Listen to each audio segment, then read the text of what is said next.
Doucement, cette situation, est-ce que c'est la résultante de l'affaiblissement dramatique des partis politiques en Algérie?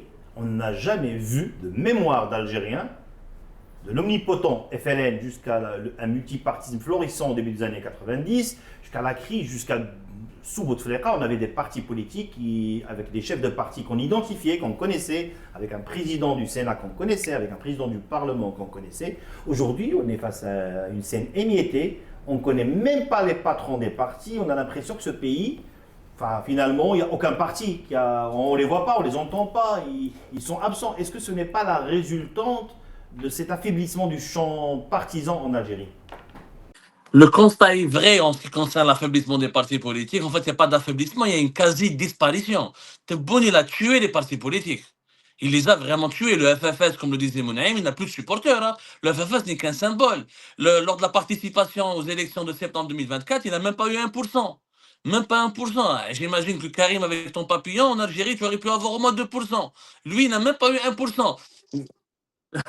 Comme le franc, quand même, on parle du FFS, de Haït Ahmed. Tebboune a tué les partis politiques. Toutes les personnes.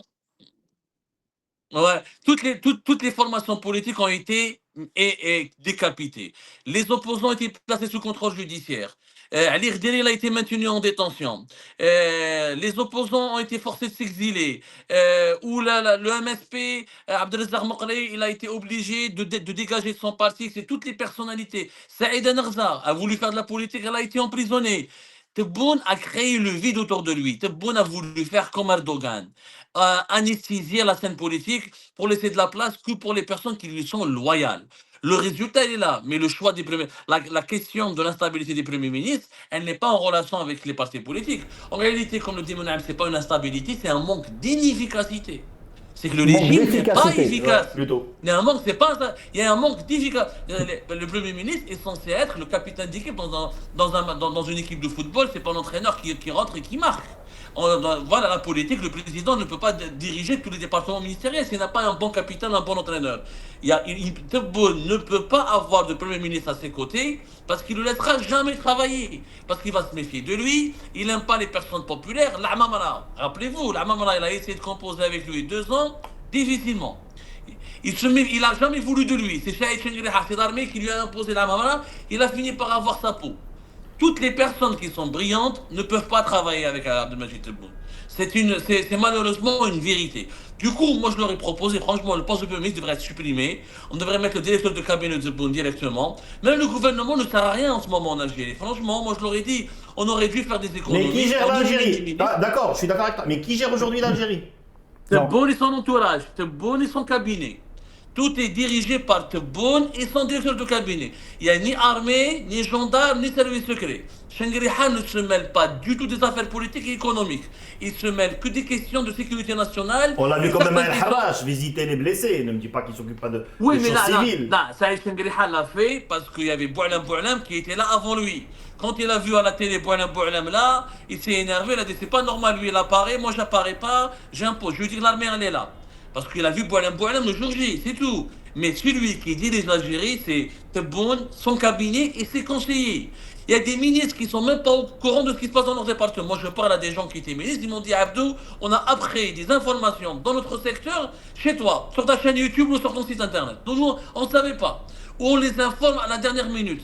C'est Tebboune et son cabinet. Le vrai gouvernement est un Mouradia.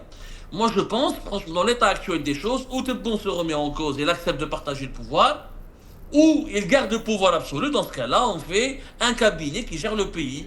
Je ne sais pas quel modèle on va créer, mais ce sera un modèle algérien atypique. Mais en tout cas, le prochain Premier ministre, d'ailleurs l'actuel Premier ministre, c'est Ferré, c'est pas sérieux. Il n'a jamais été... Ça fait 6 mois qu'il était enseignant. C'est comme si demain le Maroc va nommer Mounaïm Premier ministre. Ça fait 6 mois, il n'a jamais fait de politique. Il a de la gueule, Mounaïm. Il peut prendre de bonnes décisions quand même. Beaucoup d'expérience. Non, c'est pour vous dire, c'est que c'est quelqu'un qui n'a jamais eu d'expérience. Il a été ministre pendant quelques mois. Et il y a 6 mois, il était inconnu, c'est un enseignant. Et pourquoi on le met, pardon, une question, pourquoi on le met par intérim et on ne le nomme pas? Pourquoi il est par intérim? En attendant quoi? En attendant Godot? Parce qu'il n'est pas sûr de. Parce que d'abord, ça n'existe pas ce poste de Premier ministre par intérim. Tebboune l'a inventé parce qu'il l'a nommé dans l'urgence. Parce qu'il était déçu par l'Arbaoui. Nadir l'Arbaoui voulait partir. Il a demandé à partir depuis le mois de juillet. Il en avait marre, il a compris qu'il servait à rien. Et les Algériens ne le connaissent même pas quand il se balade dans la rue. Il a été humilié par pas mal de décisions et en disant été pris sans même pas le consulter. Il a demandé à partir. Et le jour J de l'accident de Harrach, il n'est pas venu. Il n'est pas venu. Tebboune l'a pris mal, lui a dit voilà, t'es pas venu, etc., etc. Il a voulu se débarrasser de lui, ils ont nommé quelqu'un en urgence, c'était Sefirlib. C'est tout, c'est vraiment dans l'urgence. Comme c'était l'urgence, comme il y avait la foire intra-africaine, etc., ils l'ont mis par intérim en attendant de le confier, en attendant de nous voir à ce qu'il garde et ne le garde pas. C'est tout. Mais on est dans une gestion. Le fait de nommer un Premier ministre par intérim, c'est que ce poste n'a plus aucun sens. C'est que pour Tebboune, c'est lui qui dirige. Il a juste besoin d'un coordinateur entre lui et les ministres, pas d'un Premier ministre. C'est pour ça qu'on se retrouve dans cette situation inédite. Pardon.